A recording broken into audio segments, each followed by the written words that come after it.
আসসালামু আলাইকুম। দূরে কাছে যে যেখানে বসে এই মুহূর্তে ভিডিওটা দেখছেন তাদের সবাইকে মাহফুজা কিচেন ভিডিওতে ওয়েলকাম। আজ ফুলকপি ভর্তা করব। সবাই তো সবার মতো করেই করে, আমি আমার মতো করে করেছি। আশা করি আপনাদের ভালো লাগবে। আমি তো এভাবেই করি ফুলকপি ভর্তাটা। তবে চেষ্টা করবেন ফুলকপি ভর্তাটা করতে দেশি ফুলকপি যেটা সেটা নিতে, তাহলে টেস্টটা আরেকটু ভালো আসে। দেখতেই পাচ্ছেন লুকসটা কত সুন্দর এসেছে। তো কথা না বাড়িয়ে আমরা ফুলকপি ভর্তাটা করতে চলে যাই।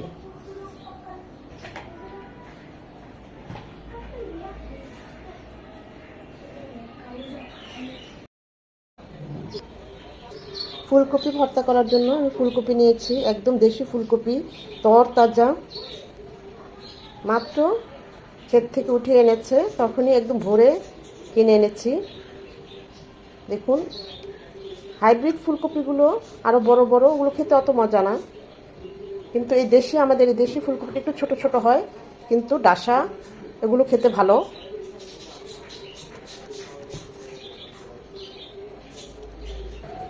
ফুটানো পানিতে দিয়ে দিচ্ছি দুটো তেজপাতা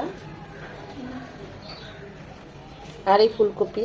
ফুলকপি ফুটানো পানিতে সেদ্ধ করব, সাথে তেজপাতাটার ফ্লেভারটাও থাকবে। এতে হবে কি, ফুলকপির যে একটা র ফ্লেভার থাকে সেটা করবে না।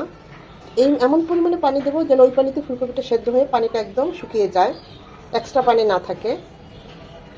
খুব ভালোভাবে ফুলকপিটা উল্টিয়ে পাল্টিয়ে সেদ্ধ করে নেব। এই ডাটাগুলো ফেলে দেবো, কারণ এই ডাটাগুলো শক্ত, এগুলো হবে না।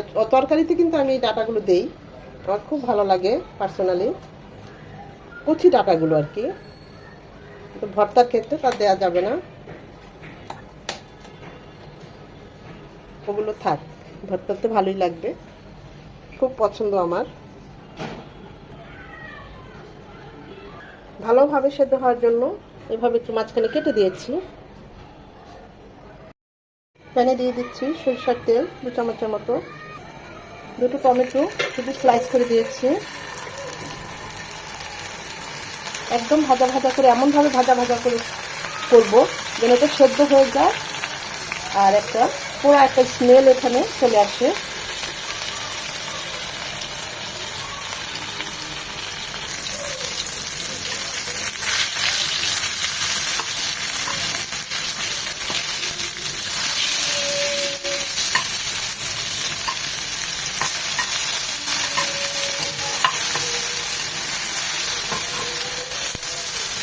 এই পাশটাও এরকম ভালোভাবে সেদ্ধ হয়ে গেলে এরকম একটু পোড়া পোড়া করে নেব।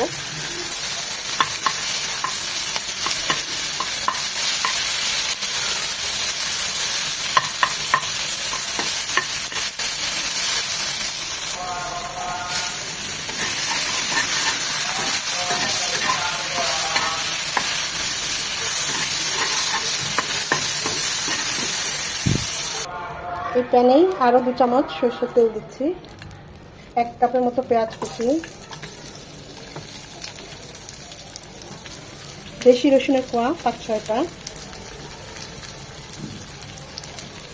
কিছুটা কাঁচামরিচ কুচি স্বাদ অনুযায়ী ঝালটা,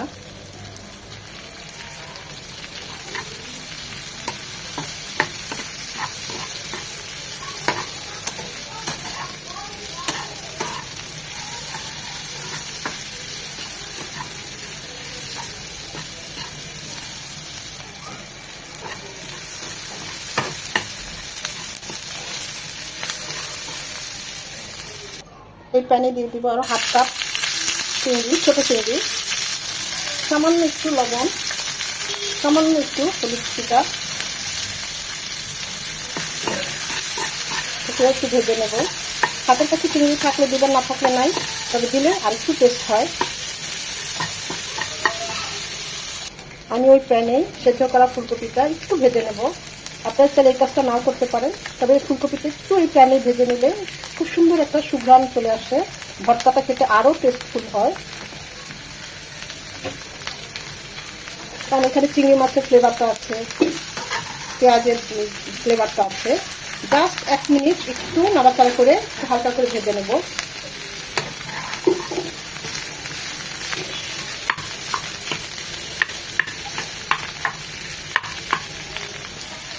দেখেন ফুলকপিটা সেদ্ধ হয়ে একদম মনের মতো গলে গিয়েছে।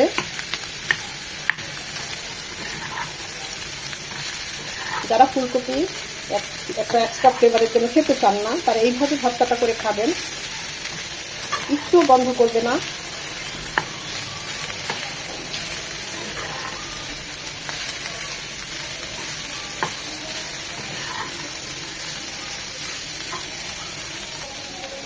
এখন আমরা এটা উঠিয়ে নেব। এখনই সব কিছু চটকিয়ে নেব, চিংড়ি, টমেটো। আমি এখানে পেঁয়াজের সাথে কাঁচামরিচও নিয়েছি, আবার কিছু শুকনো মরিচও নিয়েছি। এটা দিবেন, টেস্ট খুব ভালো আসে।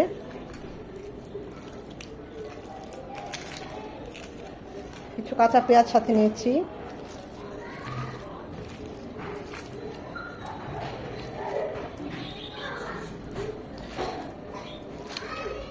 ফুলকপি যে সেদ্ধ করে একটু ভেজে নিলাম, সেটা দিয়ে দিচ্ছি। এটা একটু ভেজে নিয়ে দিবেন। দিয়ে দিচ্ছি স্বাদ মতো লবণ, লাগলে পরে আবার দেব। ঝাল আর লবণের কথা বলছি না, আমি এখানে সব সর্ষের তেল দিয়ে ভেজে নিয়েছি। তারপরে যদি মনে হয় তেল লাগবে তাহলে সর্ষের এক্সট্রা তেলটা নেবেন, আর তা না হলে নেওয়ার দরকার নেই। আমি আগে মেখে দেখি।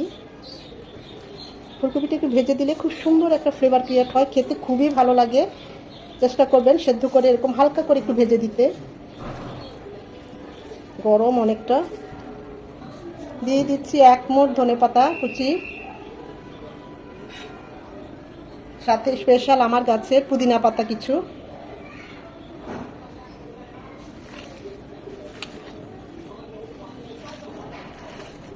ধনেপাতাটা যতটা পারেন ততটা দিবেন, টেস্ট খুব ভালো আসে। আমার কাছে আর সর্ষের এক্সট্রা তেলটা লাগলো না, আমি দিলাম না। আপনাদের যদি মনে হয় লাগবে তাহলে একটু দিয়ে নেবেন।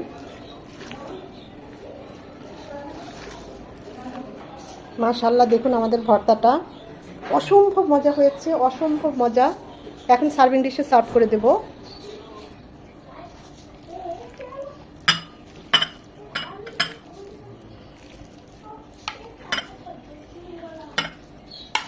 গরম গরম ভাতের সাথে, রুটির সাথে, পরোটার সাথে এই ফুলকপি ভাজিটা ভর্তাটা খুব ভালো যায়।